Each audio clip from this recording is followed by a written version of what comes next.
आप सभी को मेरा नमस्कार। मेरा नाम दिलीप सोनीग्रा है और आज हम देखेंगे कि स्टैंड पट्टी वाला ब्लाउज़ कटिंग और स्टिचिंग कैसे करते हैं।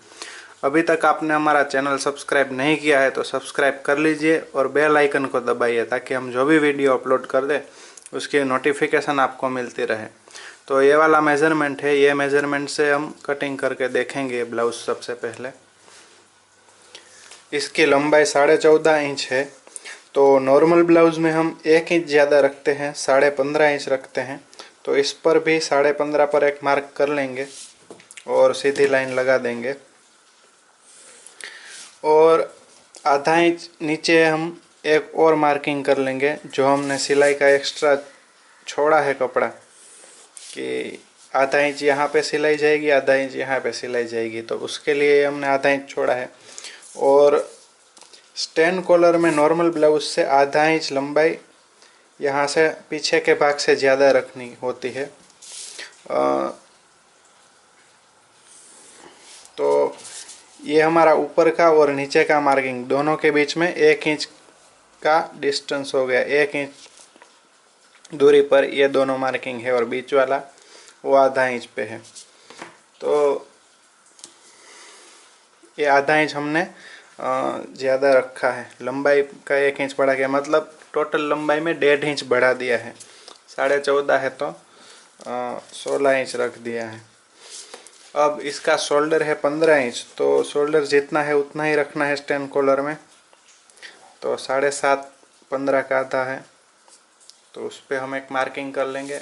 और इसकी चेस्ट है 32 इंच, तो उसमें 3 इंच लूजिंग रखेंगे। स्टैंड कॉलर में 3 इंच होता है लूजिंग। और बहुत ज़्यादा बड़ा 40 से ज़्यादा चेस्ट है तो 4 इंच लूजिंग छोड़ेंगे, बाकी सभी में 3 इंच ही लूजिंग छोड़ेंगे। तो 35 होगा, उसका चौथा भाग 8.25 35 का होता है। तो 8.25 पे एक मार्किंग कर लेंगे और यहाँ पे 1.5 इंच पे हम मार्जिन का छोड़ेंगे। और 27 इंच कमर है इसकी, तो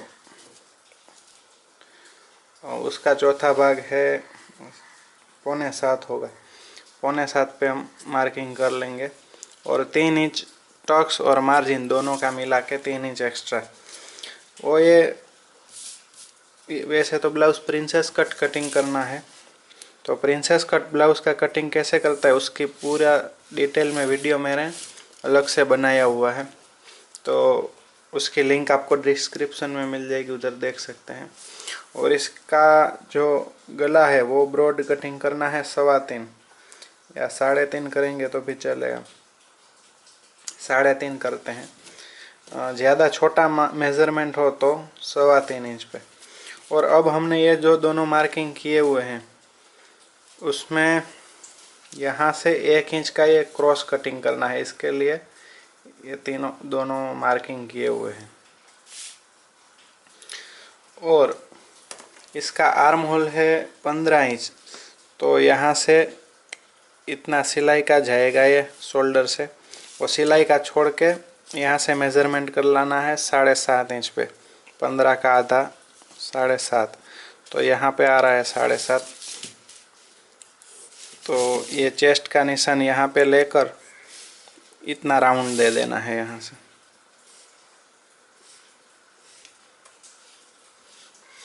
और राउंड देने के बाद एक बार वापस मेज़रमेंट कर लेना है। 7.5 में थोड़ा सा कम आ रहा है तो थोड़ा सा और नीचे ले लेते हैं।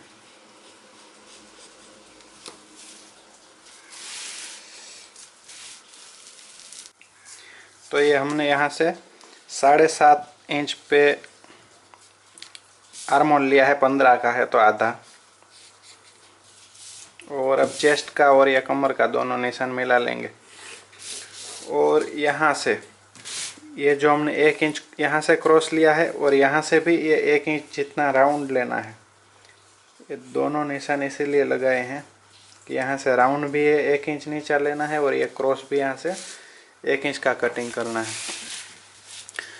और इसमें गला नीचा है, गला यहाँ से ही मेज़रमेंट करना है क्योंकि लंबाई यहाँ से आएगी। 12.5 इंच पीछे का बैक ओपन है इसका, तो 12.5 पे अभी हम मार्किंग कर लेंगे। ये यहाँ से ऐसे ड्रॉप शेप में कटिंग करना है, वो हम जब कपड़ा कटिंग करेंगे तब देखेंगे। अभी हम इसको कटिंग कर लेते हैं। अभी सिर्फ यहाँ से ही कटिंग करते हैं। ये यहाँ से राउंड शेप और यहाँ से क्रॉस। ये स्टैंड कॉलर में ये ऊपर का भाग ही मेन है और यहाँ तो 3 इंच लूजिंग छोड़ना है, वही है। ये बराबर कटिंग होगा तो स्टैंड कॉलर बराबर बैठेगी।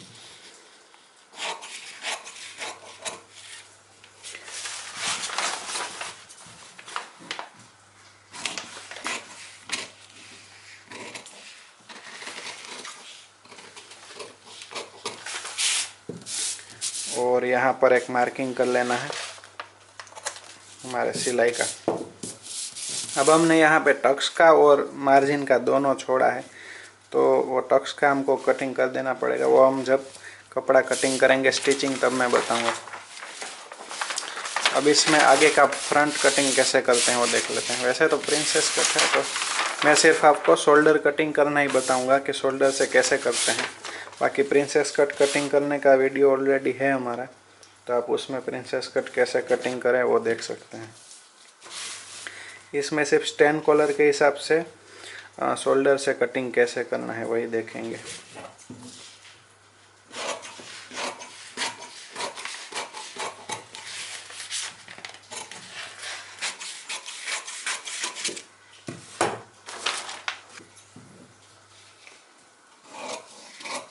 यहाँ से ये हुक आई पट्टी का आधा इंच ज़्यादा रखना है। यहाँ से हुक आई की पट्टी में जो कपड़ा दबेगा सिलाई में हो।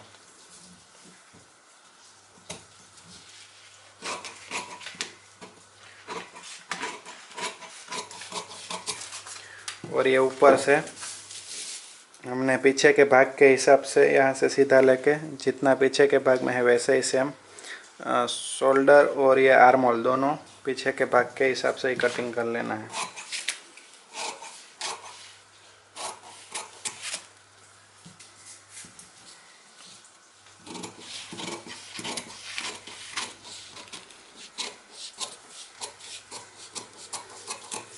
और ये चेस्ट के भाग से भी बराबर रखना है। यहाँ से सिर्फ हमें हुकाई की पट्टी के लिए आधा इंच ज़्यादा छोड़ना है और प्रिंसेस कट करना है तो यहाँ से प्रिंसेस कट का 1.25 इंच ज़्यादा छोड़ा है। अब हमें ये जो आगे का पार्ट है उसको शोल्डर के भाग से 1 इंच छोटा कटिंग कर देना है पीछे के भाग से। यहाँ से 1 इंच पे निशान लगा के हम कटिंग कर देंगे ये पीछे के भाग के हिसाब से। लेकिन सबसे पहले ये ध्यान रख लेना है कि यहाँ ऊपर से रख के पहले आर्म होल कटिंग हो जाना चाहिए, उसी के बाद ये शोल्डर कटिंग करना है। नहीं तो फिर अगर आर्म होल ये कटिंग करने के बाद करेंगे तो फिटिंग बिगड़ जाएगी, क्योंकि आर्म होल नीचा आ जाएगा ना इसका, इसके लिए। तो ये 1 इंच कटिंग क्यों कर रहे हैं, क्योंकि हमने आधा इंच इसमें पीछे के भाग में लंबा लिया है और ये पीछे आधा इंच लंबा लिया है शोल्डर, तो इसमें भी आधा इंच अपने आप लंबा हो ही जाएगा। तो दोनों मिला के 1 इंच ज़्यादा हो जाता है।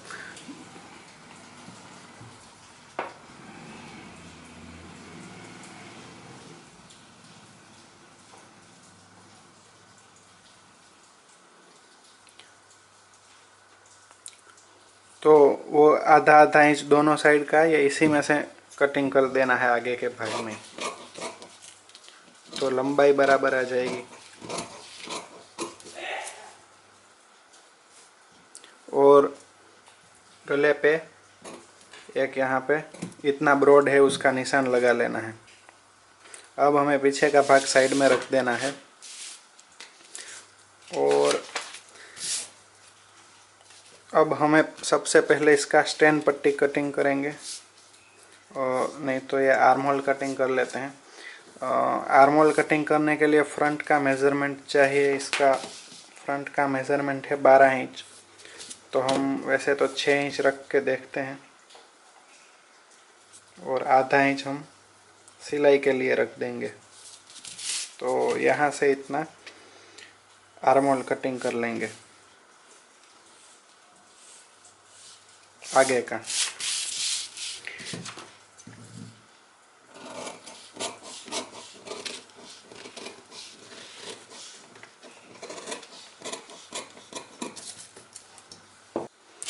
फ्रंट का ये मेज़रमेंट कैसे लेना है वो इसके पहले के एक वीडियो में मैंने बताया था, लेकिन फिर भी इसमें भी मैं बता देता हूँ आपको।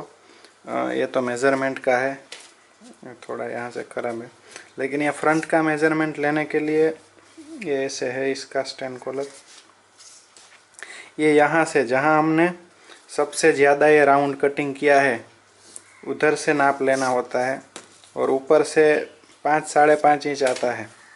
तो ये ऊपर से 5-5.5 इंच यहाँ पे ये इसका ये राउंड है, तो यहाँ से ये जो कटिंग है वो यहाँ तक मेज़रमेंट करना है इसका। तो इसमें फ्रंट ज़्यादा है, 13.5 है, लेकिन ये बॉडी में यहाँ से यहाँ ही मेज़रमेंट करना है, तो वो ये फ्रंट का मेज़रमेंट हो जाएगा। वो आगे जब हम सब मेज़रमेंट कैसे लेते हैं उसका वीडियो बनाएंगे तो उसमें मैं आपको डिटेल में बताऊंगा। अभी ये हमारा फ्रंट कटिंग हो गया है। अभी यहाँ से हमें गला कटिंग करना है, लेकिन गला कटिंग करने से पहले हमें स्टैंड पट्टी कटिंग करनी पड़ेगी। स्टैंड कॉलर कटिंग कर लेते हैं। अब स्टैंड कॉलर करने के लिए कटिंग हमको यहाँ से एक सीधी मार्किंग लाइन कर लेनी है, और यहाँ से भी एक ये आडी मार्किंग लाइन कर लेनी है। अब सबसे पहले यहाँ से ये 3 इंच दूरी पे एक और मार्किंग लाइन कर लेनी है। ये 3 इंच यहाँ से, और स्टैंड कॉलर हमको जितना चौड़ी रखनी है पट्टी उसके हिसाब से हमें यहाँ से कर लेनी है। वैसे तो हम 1 इंच या 1 इंच में थोड़ा सा कम रखते हैं, एक धागा, उतनी ब्रॉड कटिंग करते हैं। तो सबसे पहले यहाँ से मार्क कर लेना है, 1 इंच में एक धागा कम रखते हैं। अगर आपको ज़्यादा ब्रॉड करनी है तो उतना आप मार्किंग कर ले सकते हैं। अब ये वाला जो हमारा कॉर्नर है वहाँ से हमको कितना राउंड लेना है वो मैं आपको बता देता हूँ। यहाँ से हमको ये 1.5 इंच का राउंड लेना है, यहाँ से 1.5 इंच। तो ये 1.5 इंच राउंड हमारा इसका आ गया, यहाँ से यहाँ तक। तो ये यहाँ से लेके ऐसे राउंड दे देना है 1.5 इंच पे।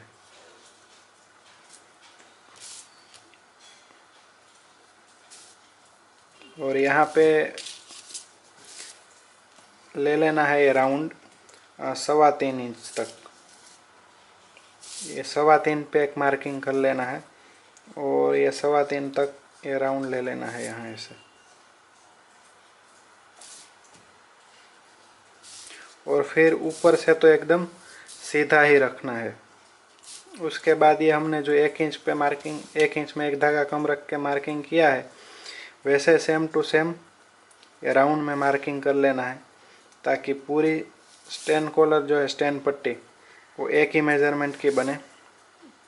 और यहाँ से 1 इंच में एक धागा कम रख के सीधी मार्किंग लाइन यहाँ लगा देनी है।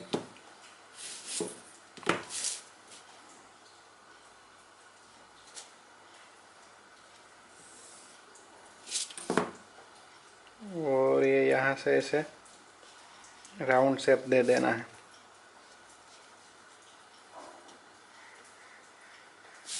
ये यहाँ से सीधा और यहाँ से भी सीधा ही रखना है।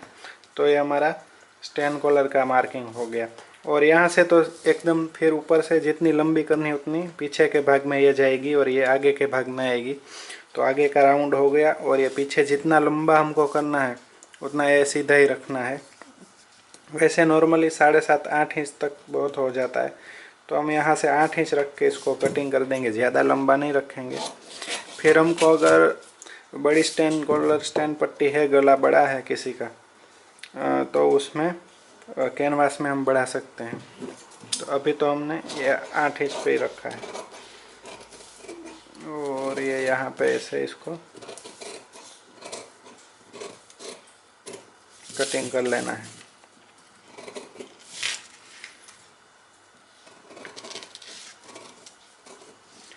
और ये मार्किंग में कुछ गलती हो तो कटिंग में उसको थोड़ा सा सुधार लेना है, और एक जितना ही चौड़ी पट्टी कटिंग करनी है। ये देखिए हमारे स्टैंड कॉलर की ये पट्टी कटिंग हो गई है।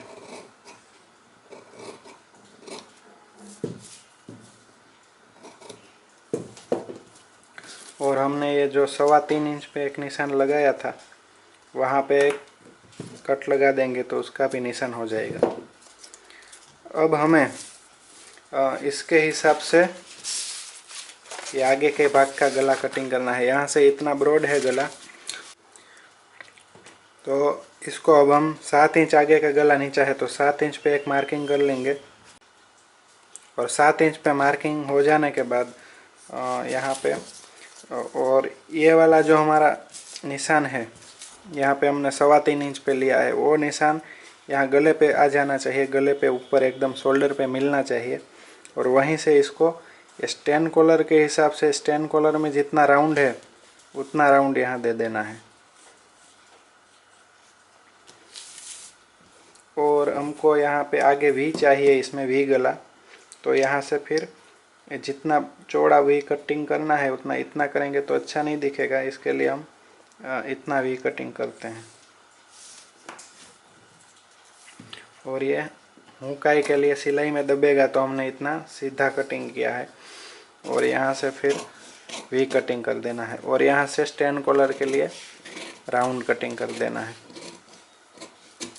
ये ध्यान रहे कि ये इसमें जितना राउंड है उतना ही सेम कटिंग होना चाहिए। ये थोड़ा आगे निकल जाएगा तो ये चलेगा, लेकिन ये दोनों निशान मिलने चाहिए। तो ये हमारा स्टैंड कॉलर के हिसाब से ऊपर का कटिंग हो गया है। अभी मैं यहाँ से प्रिंसेस कट कटिंग कर लूँगा, उसका तो वीडियो है, इसके लिए मैं नहीं बताऊँगा। और इसके बाद हम इसकी कपड़े के ऊपर इसको कटिंग कर लेते हैं। अब हमारा पूरा ड्राफ्टिंग हो चुका है, तो अब ये सिर्फ पीछे का भाग कटिंग कैसे करना है। अगर पीछे कोई शेप है तो उसके हिसाब से मैं बता देता हूँ, बाकी दूसरा तो ये ड्राफ्टिंग के हिसाब से पूरा कटिंग कर देना है ब्लाउज़।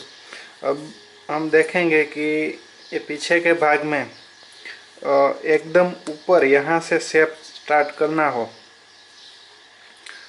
तो हमको यहाँ से इसको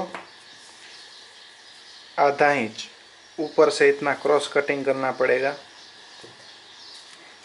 यहाँ से आधा इंच रख के इतना आधा इंच क्रॉस रखना पड़ेगा, क्योंकि हम यहाँ से कोई भी शेप कटिंग करेंगे तो उसमें सिलाई में वो इतना दब जाएगा, तो वो अपने आप ही ये इतना हो जाएगा बनने के बाद। और मैं कटिंग करके दिखाता हूँ। अगर कोई शेप यहाँ से स्टार्ट होता हो तो उसमें कुछ ज़्यादा रखने की ज़रूरत नहीं है। ऐसे रख के समझ लीजिए इसमें ऐसे ये वाला शेप रखना है। ये ज़्यादा कम हो गया, ये मतलब एग्जाम्पल के लिए मैं बता रहा हूँ कि ये ऐसे शेप रखना है और यहाँ से रखना है इतना नीचे, स्टैंड पट्टी से इतना नीचे रखना है। तो इसमें ज़्यादा रखने की कोई ज़रूरत नहीं है, और इतना ही रख के कटिंग कर देंगे तो हो जाएगा। लेकिन यहाँ एकदम ऊपर से हमको शेप लेना है तो हमको यहाँ से कटिंग करना पड़ेगा। इसके लिए हम आधा इंच ज़्यादा रखते हैं इसमें। और अब हम यहाँ से इसको कटिंग कर देंगे।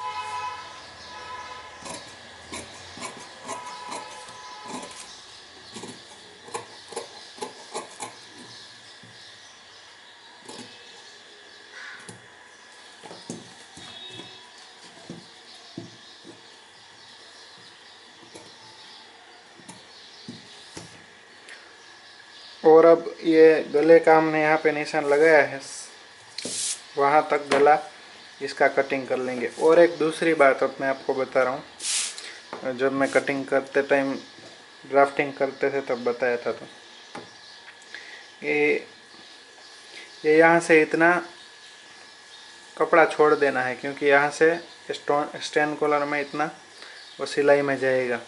ऊपर से भी कोई भी शेप देते हैं तो इतना आधा इंच ऊपर से यहाँ से भी छोड़ देना है, उसके बाद शेप स्टार्ट करना है। और इसको यहाँ से ड्रॉप शेप है तो यहाँ से ऐसे राउंड दे देंगे।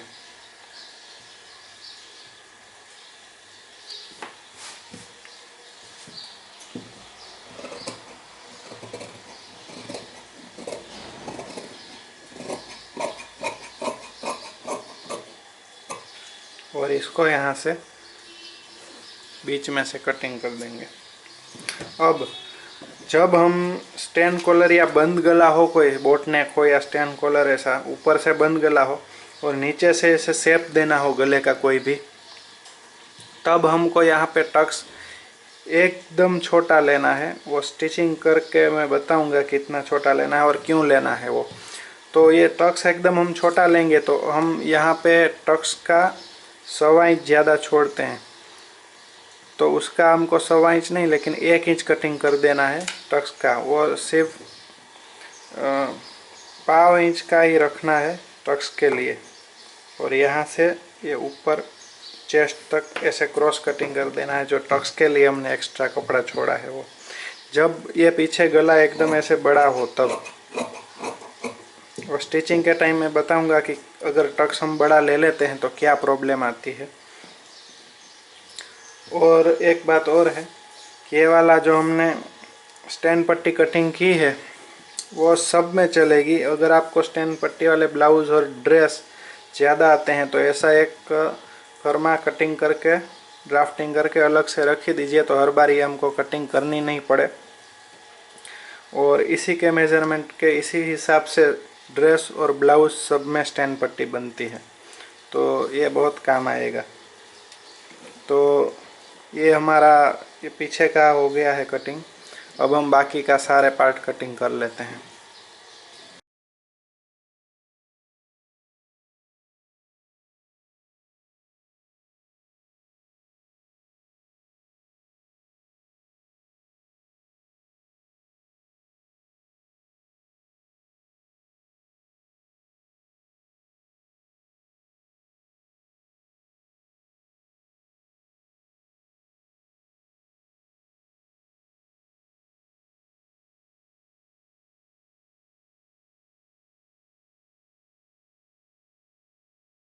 तो अब ये हमारा सारा अस्तर का कटिंग हो चुका है और इसी के हिसाब से इसको ऊपर रख के हम ऊपर का कपड़ा भी कटिंग कर लेते हैं। इसमें ये वर्क वाला पार्ट पीछे के लिए दिया हुआ है, तो ये वर्क वाला हम पीछे ले लेते हैं और पीछे के भाग को ऊपर रख के कटिंग कर लेते हैं।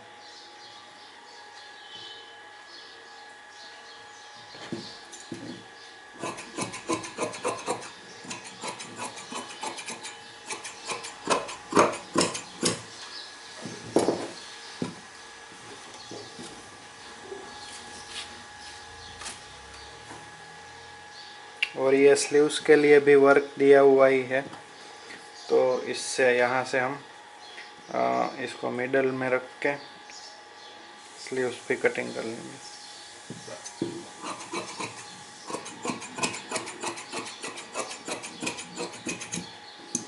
और स्लीव्स में यहाँ पे शायद थोड़ा सा जॉइंट आ सकता है, तो लगा लेंगे।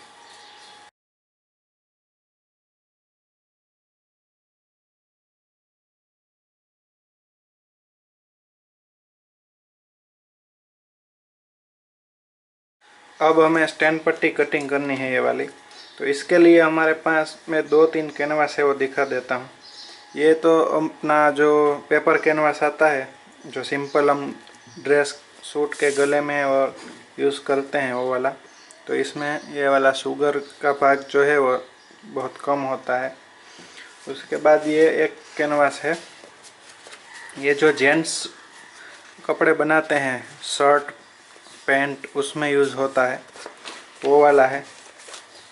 और ये थोड़ा मोटा आता है और इसमें ज़्यादा शुगर आती है, वो आपको दिख रही होगी। तुरंत चिपक जाता है लेकिन महंगा आता है। लेकिन स्टैंड कॉलर के लिए पहले मैं ये यूज़ करने के लिए लाया था, लेकिन इसमें ये गले में थोड़ा लगता है, चुभता है, इसके लिए फिर मैंने।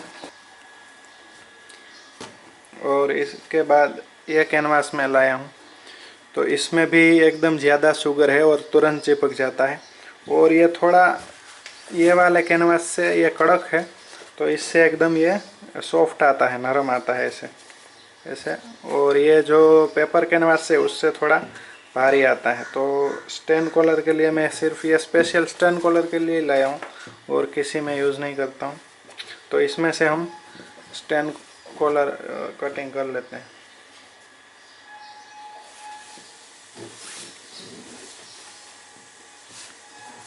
इसको सिर्फ इसके ऊपर रख के इसी के नाप से कटिंग कर लेना है बस।